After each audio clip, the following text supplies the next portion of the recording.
Good afternoon, everyone, and welcome to this fourth in our series of Capital Midwife webinars. And today we are absolutely delighted to be launching our Capital Midwife Anti-Racism Framework in Maternity. But before I go any further, what I would like to do is introduce our very special guest, Sir David Sloman, who is the Chief Executive of NHS England for the London region, who's just going to talk a little bit about the importance of this work in the NHS in general and how it's risen to prominence, particularly over the last couple of years. Thank you, Sir David. Right, hi there, Kate. Thank you, and good afternoon, everybody. And thank you so much for inviting me here to say a few opening remarks. I'm being very naughty, actually. So I'm actually in another Teams meeting at the other end of my table, to be honest with you. But don't tell anyone. But I feel so strongly and so passionately about the importance of this work. I was absolutely determined to join you today, even if I only managed to do so for a few moments. You know, the work that we're doing today, launching about the anti-racism framework in maternity services across London, of course, nestles very firmly in the London race strategy that we've got across all services and for all staff across the capital. I've spent all my working life working within the NHS in London and living in London, and I absolutely love London and I love the NHS. And one of the reasons I love both is the total diversity of the populations that we serve and the total diversity of the staff who we employ.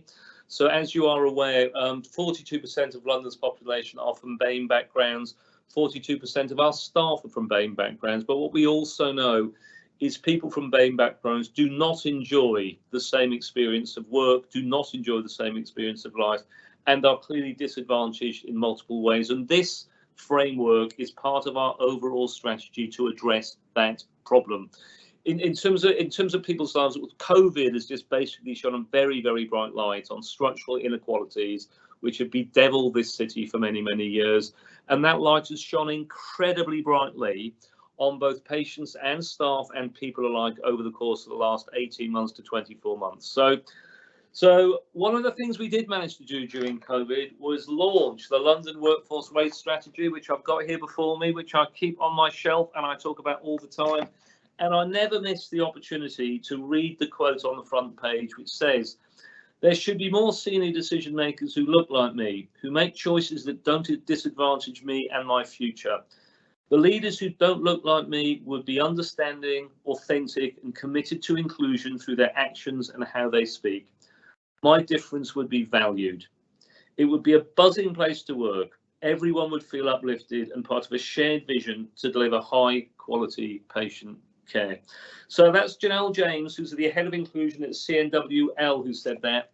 It makes me cry, that statement. It's really powerful, but also it lifts me up and energizes me because it actually really, really puts out there the challenge that we collectively face if we are to ensure everybody who works with us and everybody who lives out in that great city out of the window has equality of opportunity and gets to live their lives to the absolute optimum of their potential. So what you're doing today is part of that fantastic mission. I want to thank Kate and the team around her for putting this together because they are a truly fantastic team.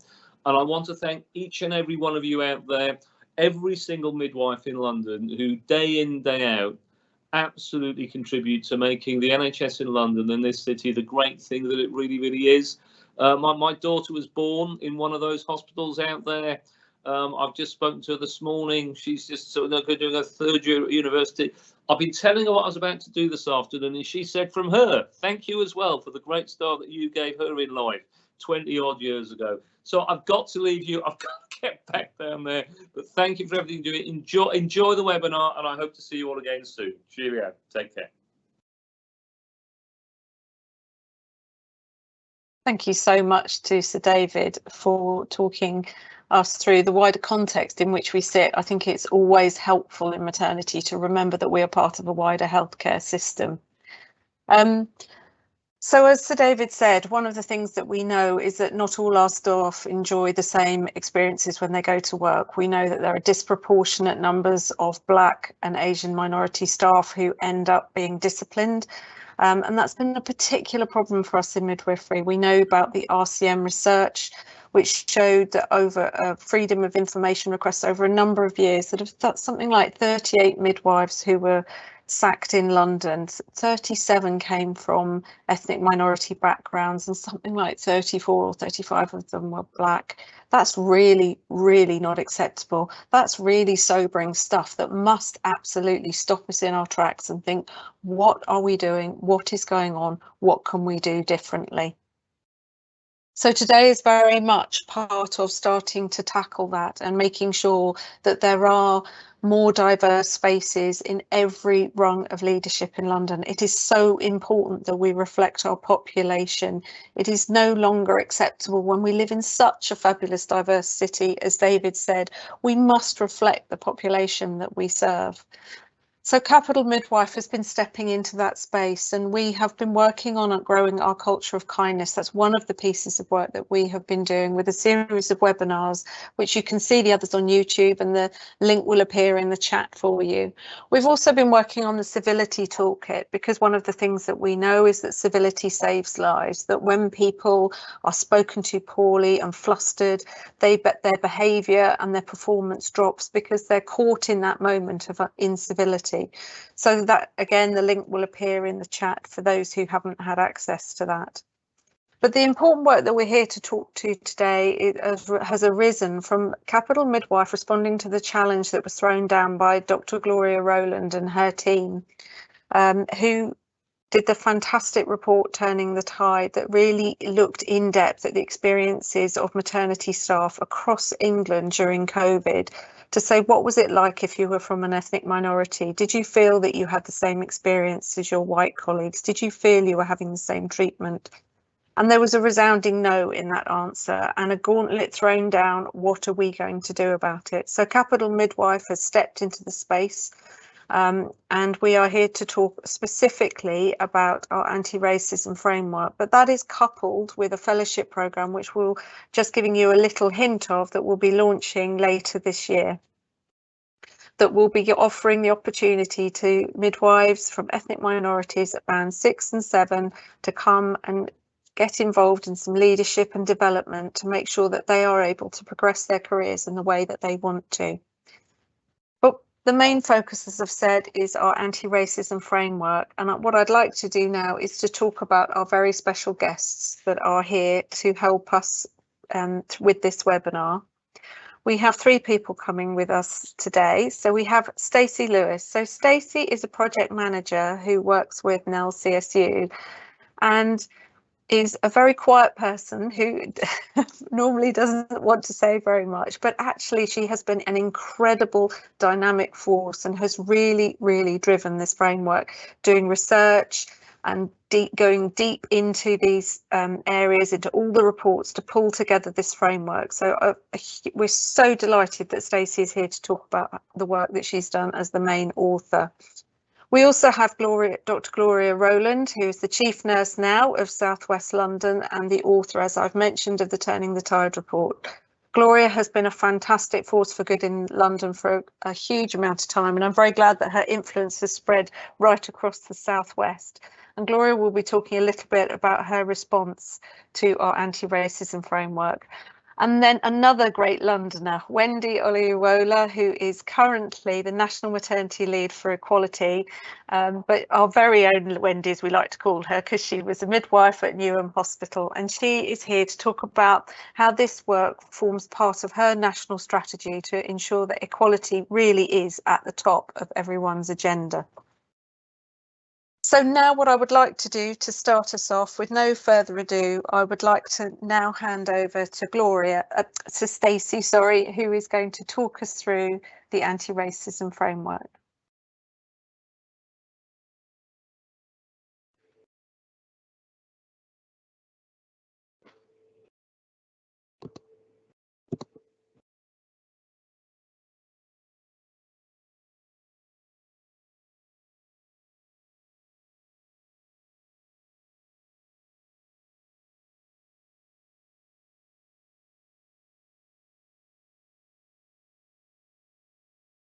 So we're just having a little wrestle with Stacey's Teams.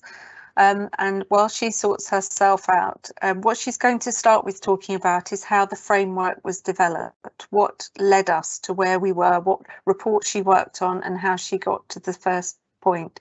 Do you want to start off with that, Stacey?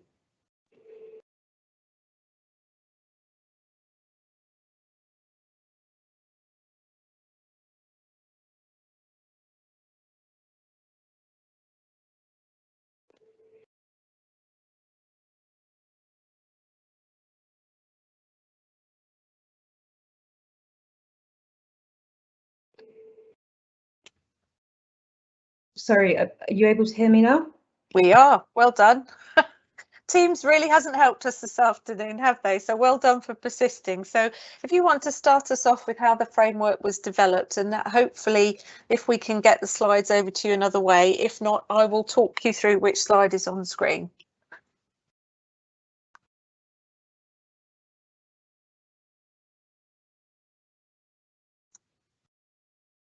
I think you're back on mute, Stacey.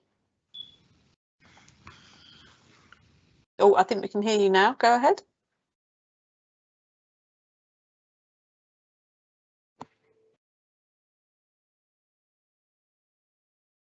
Stacey, no, back on. You've gone back on mute.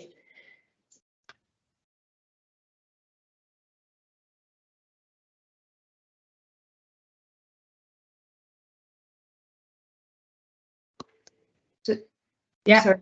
Can you hear me now? Yes. We can. Well done. Yeah. Okay. Right. So the Capital Midwife Anti-Racism Framework was developed in response to the Turning the Tide report, which was published in 2020 and details the experiences of ethnic minority NHS staff working in maternity services in England during and beyond the COVID-19 pandemic. A group of maternity leaders, including people working on the London Workforce Race Strategy, leaders from the Association of South Asian Midwives and the Society of African and Caribbean Midwives, and representatives from the Royal College of Obstetricians and Gynecologists came together to design initiatives that will begin to address the historic endemic inequalities faced by ethnic minority staff in maternity services. The Capital Midwife Anti-Racism Framework is one of those initiatives. It requires maternity services to consider their progress in developing and embedding anti-racist initiatives in their workplace. Implementing the framework will not only support ethnic minority staff, it will also help maternity services to deliver their equity strategies, and it's also aligned with the NHS People Plan. Although the framework is focused on staff, a number of the ideas in the framework will also directly benefit the families that we care for. Next slide, please.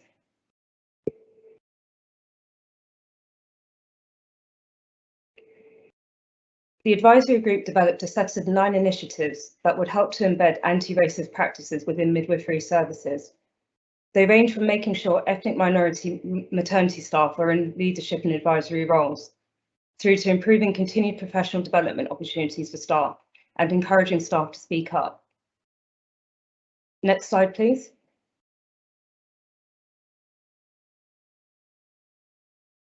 So in terms of how the framework will work, maternity services will need to work together at a trust level to achieve an award for embedding the anti-racism framework. We expect that this will take an extended period of time, likely a year or more. As such, trust will be recognised for the progress they make in implementing the framework. Bronze level is the first award that trust will work towards. To achieve this, they'll need to form an advisory group, which includes meaningful representation from ethnic minority staff, and they will create an action plan to implement the anti-racism framework.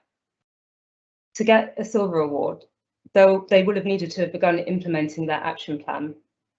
And by the time they achieve gold, they will have rolled out all of the initiatives in the anti-racism framework. There's also a platinum award, which will be for trusts that have fully embedded their anti-racism practices. Next slide, please.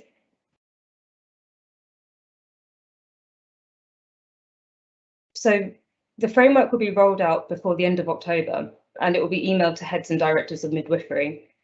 This is going to be a London-wide pilot, and we will be testing the framework and seeing if it's something that could be used nationally. A range of tools have been developed to help maternity services implement the framework, such as implementation information sessions that will be held with the Capital Midwife Project team to answer any questions about implementing the anti-racism framework.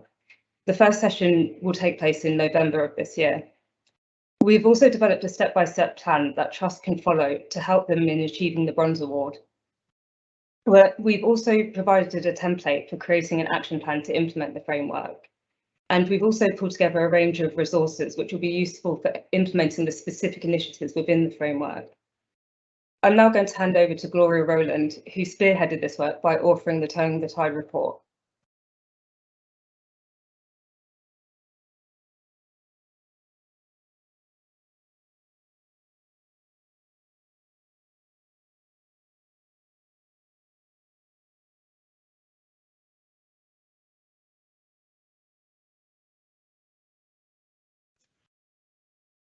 Are you struggling to get off mute too, Gloria?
Right, I think as we're having difficulty with Gloria's connection, what we might do is hand over now to Wendy Olayiwola, who is here to talk about her national strategy.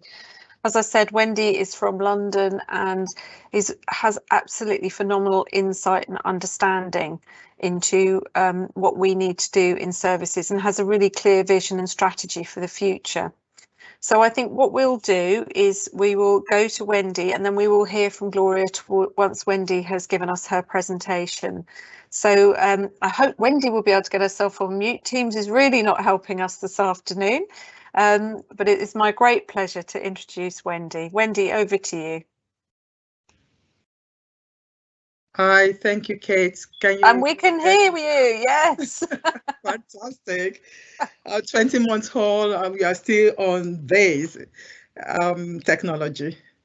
Right, thank you very much for inviting me today. Such an honor and a privilege, and I'm so really humbled to be on this platform today sharing with all of you, launching the anti-racism framework within the maternity, and obviously London leading the way as always. So Kate, thank you very much for your leadership and for being a great ally as well. I think it's very important to many of us in London to have a regional midwife as you. So thank you. So I've been asked to talk about creating equity and improving. How do we create equity and improving midwife's experience? So for today, I shall be taking us through, and I have a very limited time, so forgive me if I'm speaking very fast. I shall be taking us through what the data that we have for women and babies and for the workforce, and obviously, our recently launched and published equity strategy and the national program of work, and also what are the things that we can do to develop a culture of equity, equality, and inclusion for all staff, and some take-home key messages. Thank you, Liz, for next slide. So why is this work important, and why do we work towards in achieving equity? It's very, very clear, I guess, for so many of you that have seen these slides before. It's really to provide high quality care. High quality care is effective, it is safe, it is efficient, it is timely, and most importantly, it must be equitable. And to achieve this, and we do all know about the government's ambition to have, to achieve the Have It aim, to reduce maternal and perinatal mortality and brain injury rates by half by 2012. And for us to be able to achieve this, we need to improve care for all the populations, more especially for those that are at risk. And we have legal duties to do this, and it's very important that we highlight this. And for those of us that are not really familiar with Nhs Constitution, I would really encourage us to do so. The NHS is founded on a common set of principles and values that bind every community together and the people that it serves. And looking at the Equality Act 2010 as well, it says that the NHS must, when making decisions of a strategic nature about how to exercise its functions, have due regards to desirability of exercising them in a way that is designed to reduce the inequalities of outcome which result from socio-economical disadvantage. So we have all these, including the Health and Social Care Act 2012, that governs the way we work and the way we act. Next slide, please. Again, I'm not going to dwell on this because I'm sure many of us are familiar with this data, hence how equitable are outcomes is the question.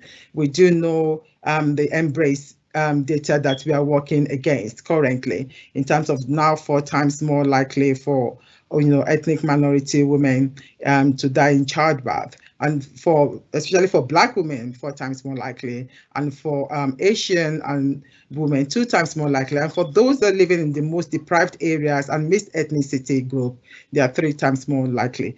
Like I said, this is a data that many of us are very familiar with, but it's very important that we actually remind ourselves, the reason why we find ourselves here. So next slide, please.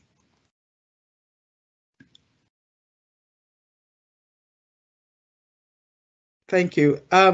Again, not forgetting about that we are still in the pandemic. We haven't come out of it yet, but casting our mind back, 20 months back when that pandemic, struck us in 2020 March, I think 2019 really, but then that's why it's called COVID-19.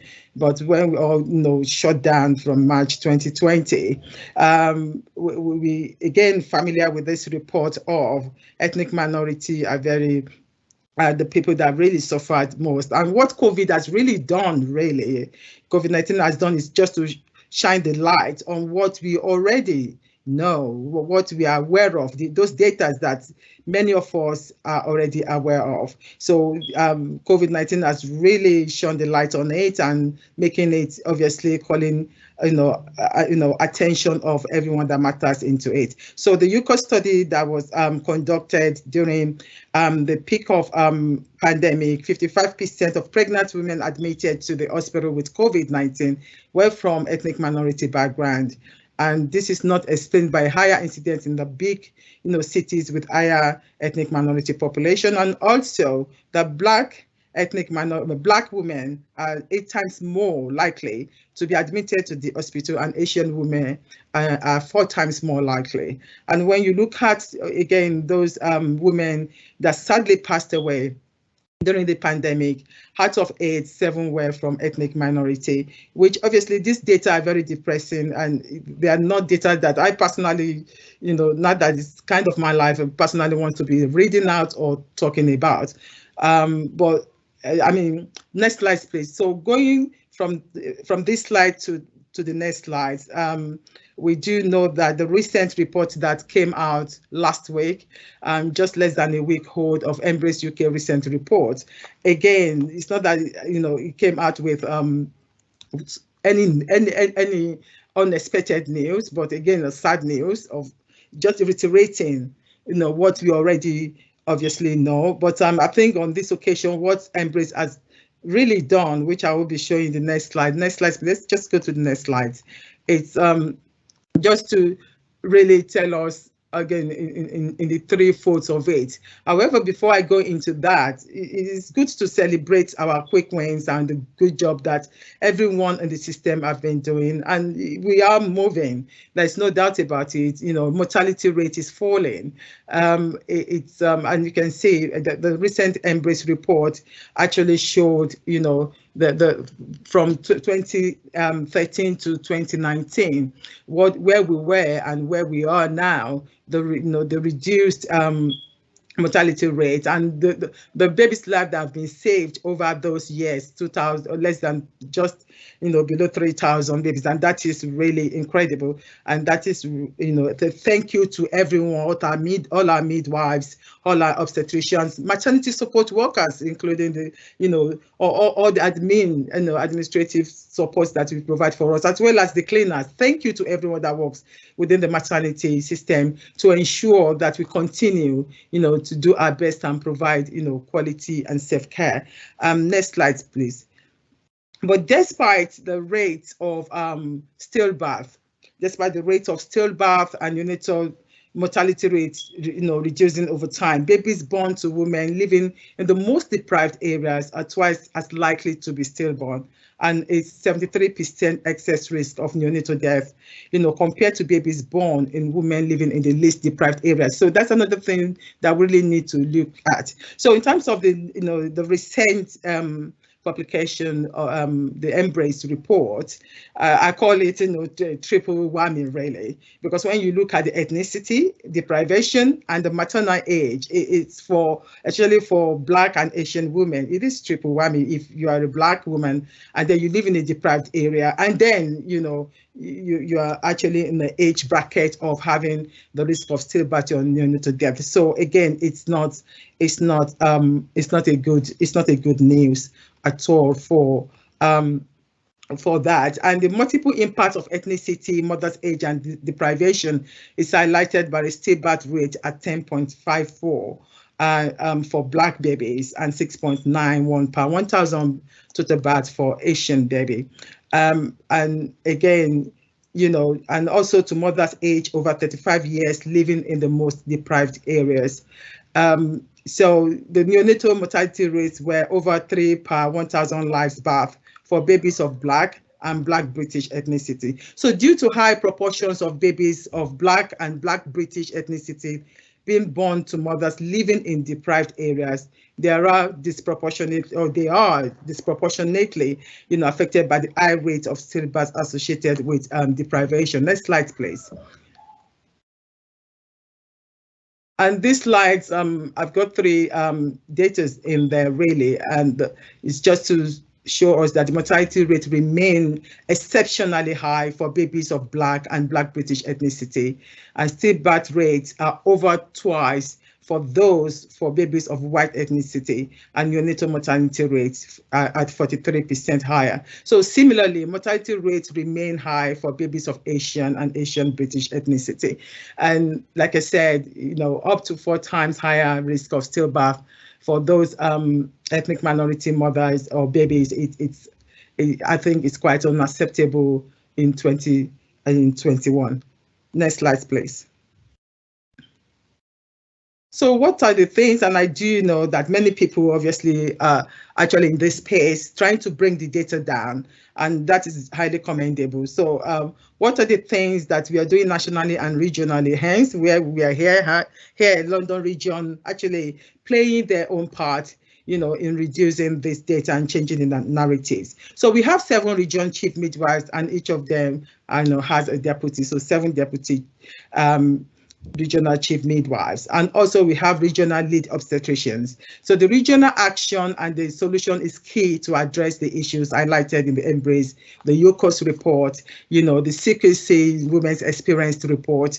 It's very important that on a regional basis, solution is actually tailored, to regional issues. As we know that, 2 regions are possibly not the same. So however, the sharing continues to spread across the regions. So that's that. So in addition to that, we all know, and if you don't, there is a Race Health Observatory that is actually looking into ethnic minority issues across the country. And under that, we have the maternal health stakeholder subgroup, which is chaired by Professor Jacqueline Dunkley-Bent.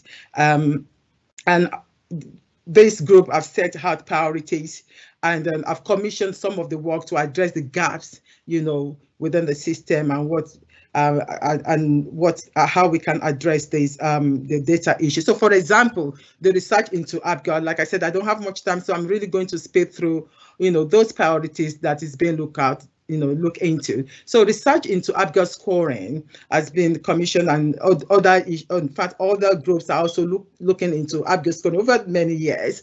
We've been using one APGAR scoring tool for both babies of ethnic minorities, or baby of Black Asian babies. And we do know that when ethnic minority Black baby are born, they don't necessarily come out pink, and this is the way we've been assessing things. So research is being looked into that. Language and advocacy is also being looked at, a focus on communication with ethnic communities, ensuring there are no language or cultural barriers to assessing and providing care. Also, assessing the impact of near misses have been discussed and is being looked at. And again, promotion of self-care for pregnant women, development of manual, highlighting the importance of maternal population health is also being looked at. And at national level, what are the other things that we are doing? Two things that I just want to mention here before I go to my next slide is engaging community to reduce inequalities in maternal outcomes. So we have recently commissioned a project, through Faith Action Group funded by Health and Wellbeing Alliance, from the Department of Health as well as NHS E&I. So what does this project entail? So we do know that ethnic minorities and their faith, they are very grounded. Many of them, are very grounded in faith. So it's about engaging, both the community leaders and the faith. However, how can we ensure that we are working with all the, influencers within the community? So faith and pregnancy and maternity service, how does faith support pregnancy, and how does faith, how does maternity services work with our faith leaders? Next slide, please. So I'm just going to talk through, our equity strategy that was launched last month, September last month, and I personally believe this is a game changer, and it's going to do a lot of good for us within the system. So this was recently launched, as I said, and you can find it on the NHS website. It's live there now. And this is to support the local system, is a guidance to support the local system to, look at their population and see, what they are currently doing within its services. So this guidance is founded on 2 aims and guided by 3 values. So the aims are to achieve equity for mothers and babies from Black, Asian, and mixed ethnic groups, and those living in the most deprived areas, and just those groups that were actually highlighted within the Embrace report, and also to achieve equality in experience for staff from ethnic minority groups. Hence, we are here today to launch this framework. So everyone is playing their part. And in terms of the values, the values is again guided by the proportionate universalism, collaboration and co-production of interventions. So in terms of the scope of the guidance, again, is to address the findings of all these reports that we are working against. And the report showed significantly health inequalities for mothers and babies. The strategy is evidence-based, and it has draws from 62 sources of evidence, including large-scale research studies, national strategies, and statistics. So it's a strategy that we hope that when it is well embedded and implemented, it will be a game changer. Next slide, please.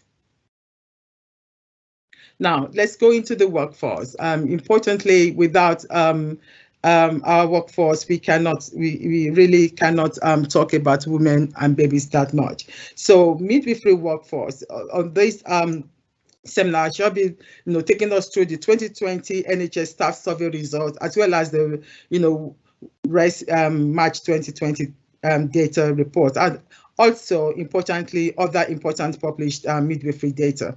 Next slide, please. So the race report, I don't want to take it for granted that every one of us do know this, but I believe we should. You know, the NHS workforce race equality standard rate was introduced in 2015, and this is to ensure employees from Black and ethnic minority backgrounds have equal access to career opportunities and receive fair treatment in the workplace. So the RAISE program has now been collecting data for, on race inequality for over 5 years now, holding up a mirror to the service and revealing the disparity that exists for Black and ethnic minority staff and compared to their white colleagues. Next slide, please. So this next slide just to show us about that out of our ethnic minority workforce, being mindful that this data does not necessarily, accurate, because this is just, extracted from the ESR, and some of us, in terms of our midwifery profession, it's not well coded, and that is being looked at the moment, so we can have accurate data.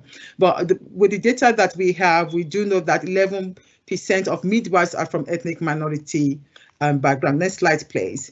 And the next data says that at 7% of those ethnic minorities are Black or Black British, which is the largest ethnic minority group. Next slide, please. Again, I won't go deeper into this, just to highlight that the higher you go on the band scale, the less you see, of ethnic minority midwives. And I believe this is one of the reasons why we're here, and hopefully, we start changing the narratives. Next slide, please. So what do we have here in terms of the midwifery race March 2021 data? And I must say, this is the very first time we are actually, getting the data for midwifery. You are supposed to, when you see all this data, previously it's always matched with nursing data. Hence, you really don't see the clear picture of what is happening within the maternity.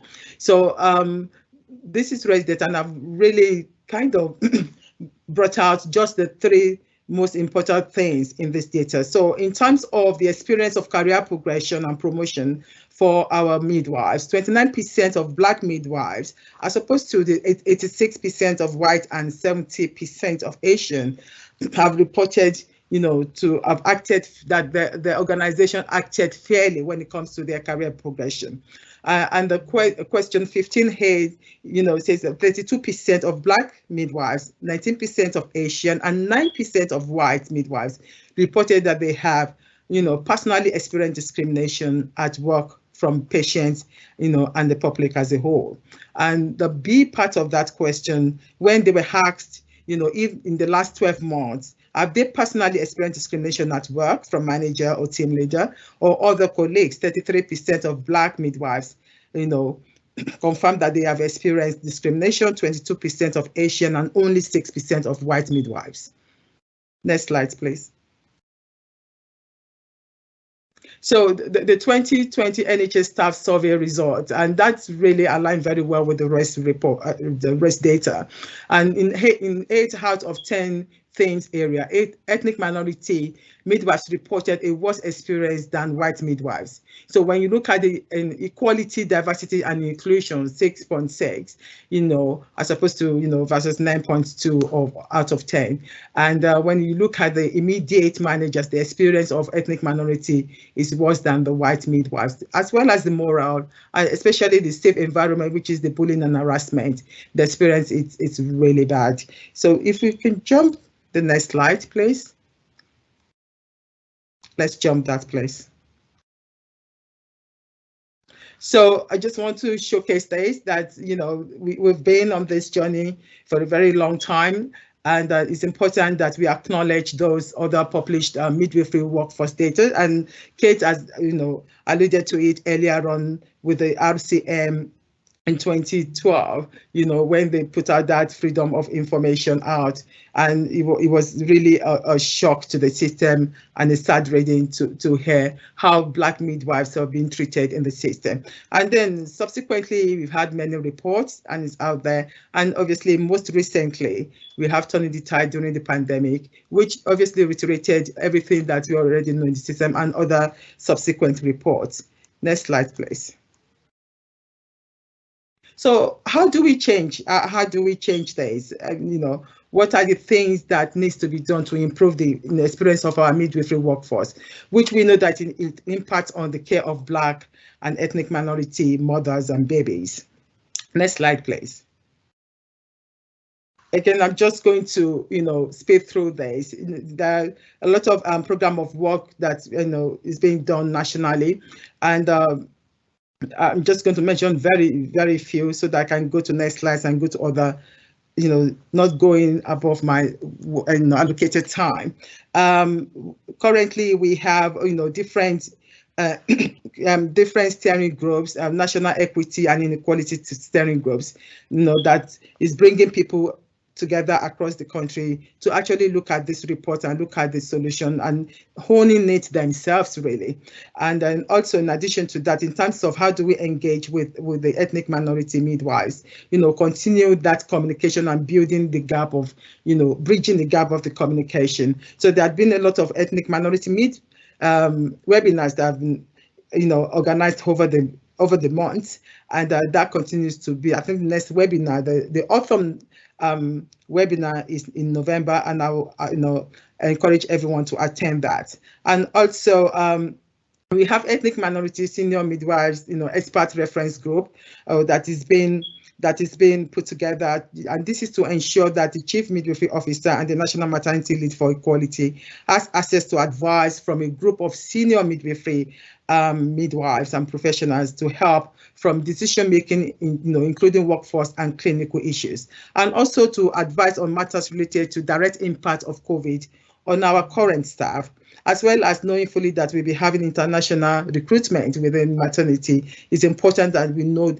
that, we are working together with different providers and the regional chief midwives to provide the right support. So the welfare and the well-being and the resilience of midwives are very key.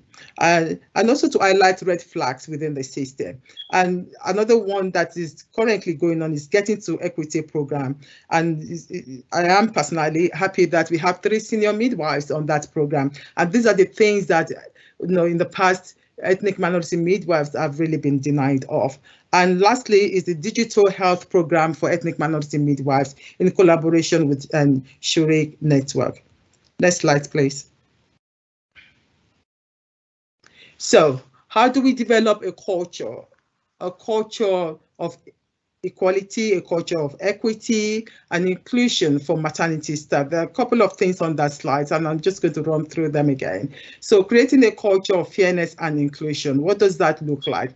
Using the CQC Freda principle of fairness, respect, equity and equality, dignity and respect. And basically, it's just basic things that you expect, people to just, provide, at workplace. And this is very much a human rights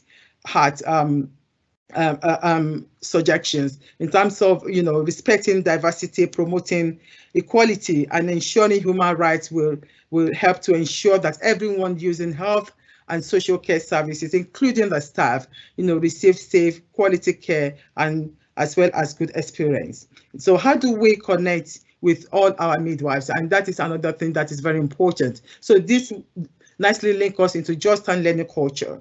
And what is just and learning culture? It is important we create an environment where midwives feel supported and empowered to learn when things do not go as expected, rather than feeling blamed. And over the years, ethnic minority midwives have really felt this, that they're not supported when things go wrong. They're not always, they're not always given the opportunity to even speak out or speak up. So a just and learning culture is the balance of fairness, justice, learning and taking responsibility for actions. And every single person who works within maternity system, will at some point make mistakes. And how do we support, the workforce to ensure that when mistakes are made, there is insight and learning are being taken from it. So it is inevitable, not to make a mistake because we are all human. So supporting midwives to be open about mistakes enables valuable lessons to be learned.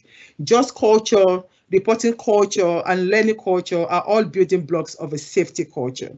So a safety culture is needed to achieve optimum perinatal outcomes for all our midwives, for all mothers, and babies. And moving swiftly from that is appropriate staff diversity and inclusion training. And what does that mean? Currently, and for those of you that don't know, we have cultural competency e-learning tool training that was developed about 5 years ago. So we are actually in the process. This is being funded by our Chief Midwifery Officer, Professor Jacqueline Duncan-Baines, and we are working closely with the HEE to revamp it, to review it, and to bring it, up to the standard that is required in 2021. So that e-learning training will be rolled across the country to support our workforce. And moving away from that, going into how do we ensure that, in terms of the care that we provide, unconscious and conscious bias. Our unconscious bias, I always say to people, we all have a degree of it. It's just hard to eliminate your unconscious bias, but I think what is important is to be aware of it. It's very important that we are aware of it and we address it. But if we're going to eliminate it, we're just, not being truthful to ourselves. So, however, saying that, it is also important that, we've had, some of us have had, the unconscious bias training over the years. How impactful and effective is that? So it is important that, we talk about it, we have a conversation, about it, but we should start moving away from it and making it, moving away from unconscious bias training, moving away from just talking about it, and make it, having a workforce that is culturally intelligent. And what does that mean? Cultural intelligence refers to the skill to relate and work effectively in a cultural diverse situation. Is the capability to cross boundaries really and prosper in multiple cultures. So it goes beyond just our existing knowledge of cultural sensitivity and awareness by highlighting certain skill sets and capabilities needed to have a successful objectives in culturally diverse situations. So it is important that we have a workforce that will provide us that cultural intelligence, and also moving just a little bit higher from that cultural intelligence is the emotional intelligence that your diverse workforce actually brings to you. Because as an African mom, as an African woman, I will bring intelligence from Africa, from my community into my work, into the policy making, into the guidance. So it's important that we actually encourage a diverse community, a diverse workforce, and I always say again, a diverse workforce. We shouldn't stop on just having a diverse workforce or a workforce that reflects our our population, but also the leadership needs to reflect the population as well. So let's go to civility leadership. It is important we highlight what it is and what it makes. I think it must be Kate that actually mentioned that civility saves lives. Indeed, it does save lives. So if we want happy, motivated, high-performing individuals and teams, civility is critical. Civility works for everyone in any organization. We'll see improved perinatal outcomes for all the women that we're talking about and the babies, and then, we will also, and those living in the most deprived areas. And we'll also see improvement in staff retention and experience. The truth is, an organization that any organization cannot afford not to address culture that lacks civility. Therefore, we need workplace where leaders model and value inclusion, also where civility exists. Next slide, please.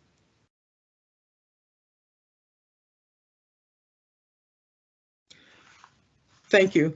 culture eats strategy. I truly like this bit, and it's quite interesting and very importantly to actually link that with what we're doing today in terms of launching the anti-racist framework. So there is a famous Peter Drucker quote that says culture eats strategy for breakfast. So this implies that the culture of our organization always determines success regardless of how effective your strategy or regardless of how effective this framework may be.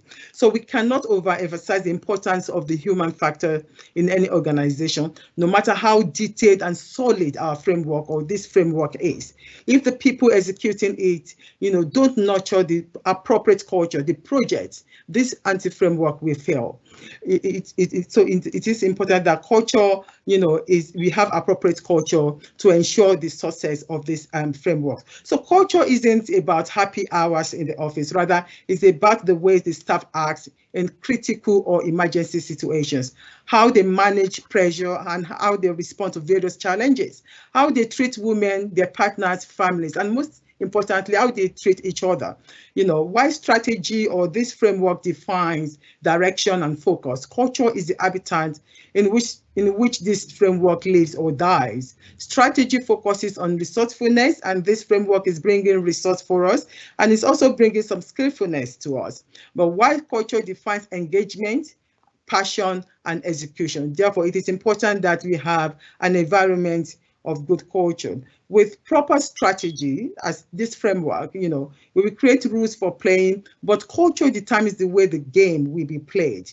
Therefore, having a culture that is inclusive, having a culture that embraces and appreciates diversity, having a culture that listens and invests in all staff, but not just few, regardless of their race or ethnicity, is key in achieving equity and improving midwives' experiences. And it is key in implementing this anti-racist framework successfully. Next slide, please. I'm going to skip these slides. Yes, it's important that we just, remind ourselves about the adverse impact if we don't have, the right culture, a diverse culture, an inclusive culture, within our maternity system, or everybody do not feel included in what we do. There is always an adverse, impact, not just on individuals, but also on organizations and on the profession. We do know that individual midwives, and I've seen in my entire career, I've seen many midwives leaving work crying. A lot of midwives are broken, especially ethnic minority midwives. They are broken, they are sad, they are not happy. So when someone is not happy and it affects their family, it affects every part of their lives, it affects the community that they're from. It also affects future generation, because as a Black midwife, if I am not happy in my profession, if I'm not actually, progressing as my other white colleagues or my other colleagues are progressing, I'm not going to let my children go into that profession because I'm not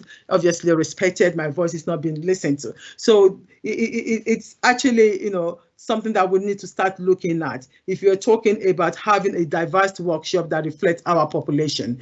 Because if our midwives that our current staff are not happy, then it's going to affect future. It's going to affect the profession, lack of representation within the workforce. It wouldn't be a choice of career for children from that community. And we also do know, the engagement between the link between engagement, funding. It costs less if we have a good workforce, a happy workforce. Apparently, it does cost, save £1.7 million if we get it right. Next slide, please. Wendy, can I just ask you to finish up, please, because I still want to hear from Gloria, and we're actually at 25 past 5. Okay, I'm going to finish up. I'll do this and then the last slide. So could you just go to the last slide, please, Wendy? Thank you. So I'll just mention this for everyone that is on the call. This is a new report that just came out recently. No more tick boxes, and if your face, fades. So I will encourage everyone that are in the position to recruit, to look into this. This is a new report that is very good for our managers that recruit. Next slide, please. So this might take home messages. However, I'm going to skip it because I've been mandated to. Sorry, Wendy, we could listen to you all night, but unfortunately we haven't done Gloria yet. Let's go to the next slide, last slide actually. I think I just have last slide, and I just want to leave you with this last this last thought, really, that, you know, and this is what I like about Frederick Douglass, which says that it's easier to build strong children than to repair broken men. And that statement is very true. So, you know, we cannot give a child back their childhood. You cannot undo trauma once it is experienced. You know, you can only alleviate them. So our Black and Asian midwives, a lot of them have been broken, they've been traumatized. We cannot undo that. We can only alleviate the harm. So it is far more effective, cost effective, and fruitful to do everything in our power to give all our midwives what they need to thrive in their career. Evidence stated that the women experience is only as good as the staff experience, which directly impacts on safety. So every midwife deserves to flourish in a safe, loving, kind, and nurturing environment.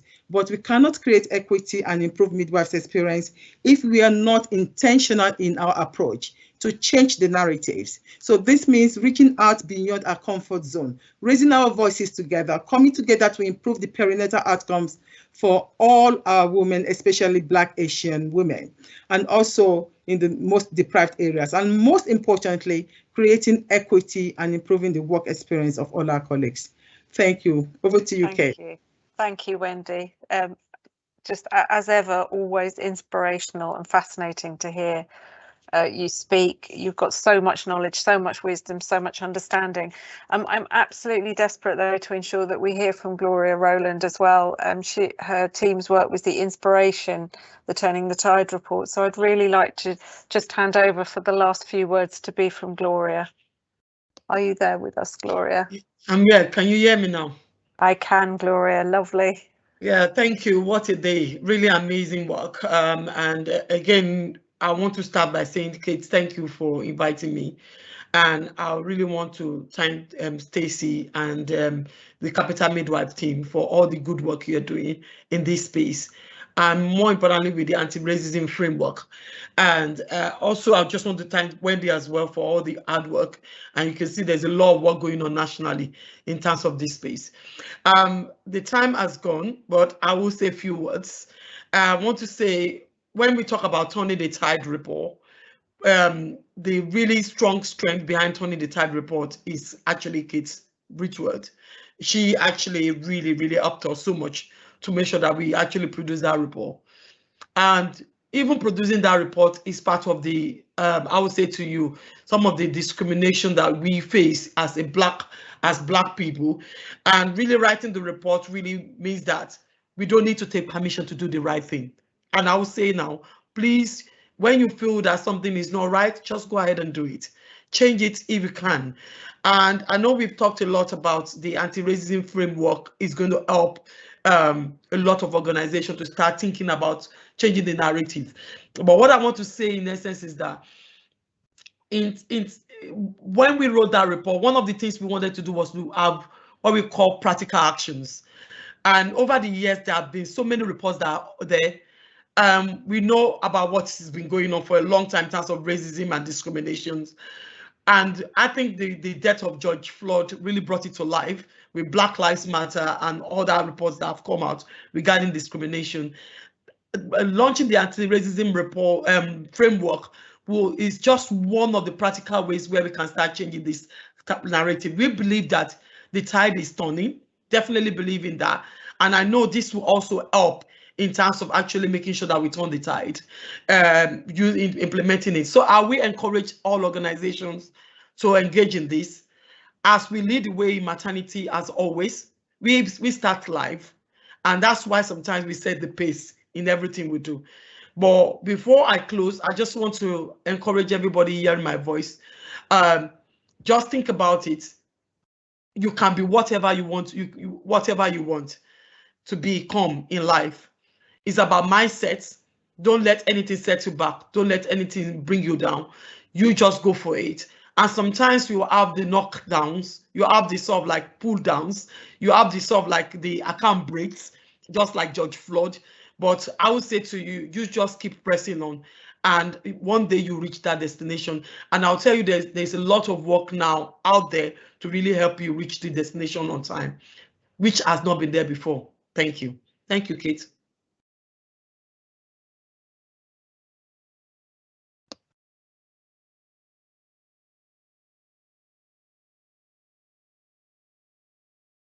Kate, we can't hear you.